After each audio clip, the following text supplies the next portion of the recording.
right, this is video from CAL FIRE's Butte unit of a plane all the way from Australia dropping retardant on the park fire. This was on the northeast portion of the blaze near the area of Mill Creek as crews work against the elements to keep communities safe. Those retardant drops helping to slow the flames as crews rush to secure containment lines. CAL FIRE's latest update has the park fired over 420,000 acres with 34% containment.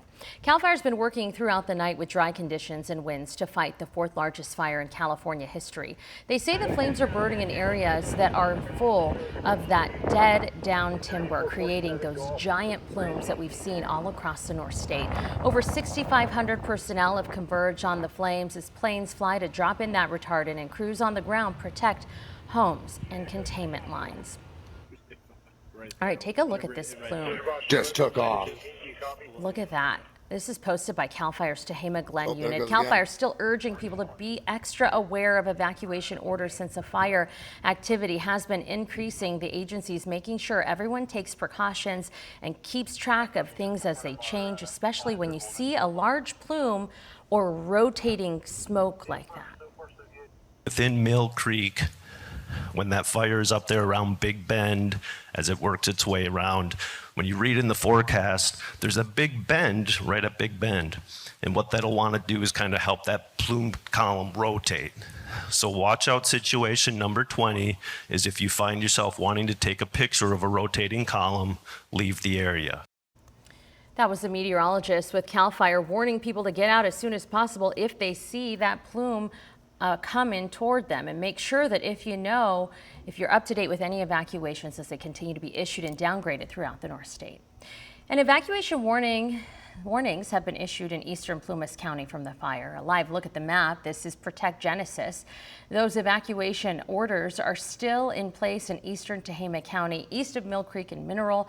Meanwhile, some evacuation orders have been downgraded to warnings in the western portion of the fire. Those are at the areas near the Tehama Wildlife and Ishi Wilderness.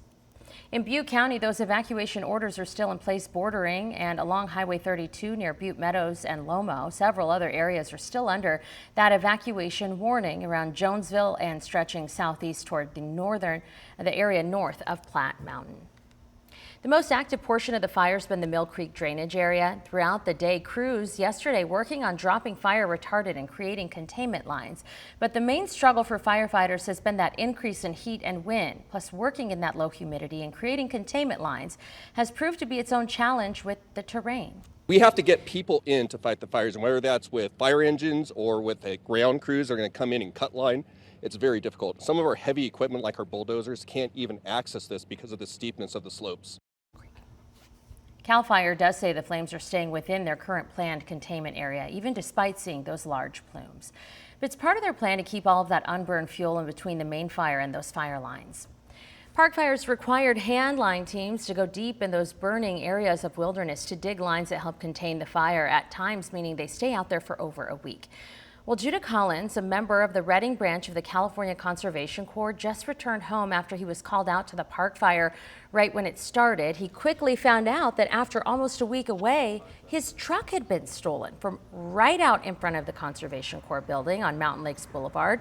It was a truck he had just purchased after saving for years while biking to work every day, and which is minimal insurance on it. The theft is not covered. I was like, dude, how is this happening right now? Like, I've worked so long for this car. I don't know how I'm going to get to work now in the future once I get off this fire. I don't know what I'm going to do just getting around town for groceries and stuff like that, because all I got is a bike. So Redding police are investigating. Collins says officers have told him they know who has it, but are now just looking for the suspect.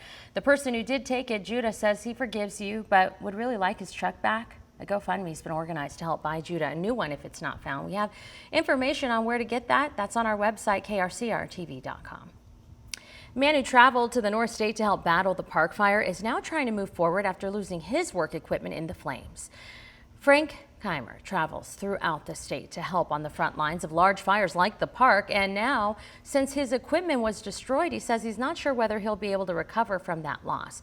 Keimer was supporting CAL FIRE crews working as an independent contractor. He delivers dozers for wildfire response, and he and his team stay on standby if anything needs to be moved. But then on August 1st, he says he was at the intersections of Highway 32 and 36 when the blaze picked up quickly with those changing winds, forcing his team to leave the area. The next day, he found out his equipment had been burned over in the fire. I'm devastated. I'm older. I can't afford to, make a mistake or have setbacks. It just feels like it's going to be difficult to pick up and move on. I'm wiped out, literally. I also shared photos of the before and after of his truck on my Facebook page. Keimer's truck and trailer were destroyed along with everything inside, like chains, binders, fire radios, his father's and grandfather's tools. He estimates the cost of replacing the truck alone at a minimum would likely be around $100,000. As he's waiting to hear back from his insurance carrier, he told us his trucking company could potentially go out of business. This impacts his daily work. He says he's thankful, though, to be able to see the dedicated work of crews fighting the park fire, and he still remains hopeful that his business can get back on track in the future. We do have a way that you can support him. That's on our website, krcrtv.com. That heavy equipment is essential for creating containment lines on the park fire. The work of those equipment operators can go unnoticed sometimes, but they help make sure communities stay safe and also protect natural resources. They'll be out there clearing brush, trees, and all sorts of other debris for crews to be able to go in and control the fire, but they have challenges too. I'd say the biggest challenges would be keeping all the personnel safe and knowing where everybody's at all times.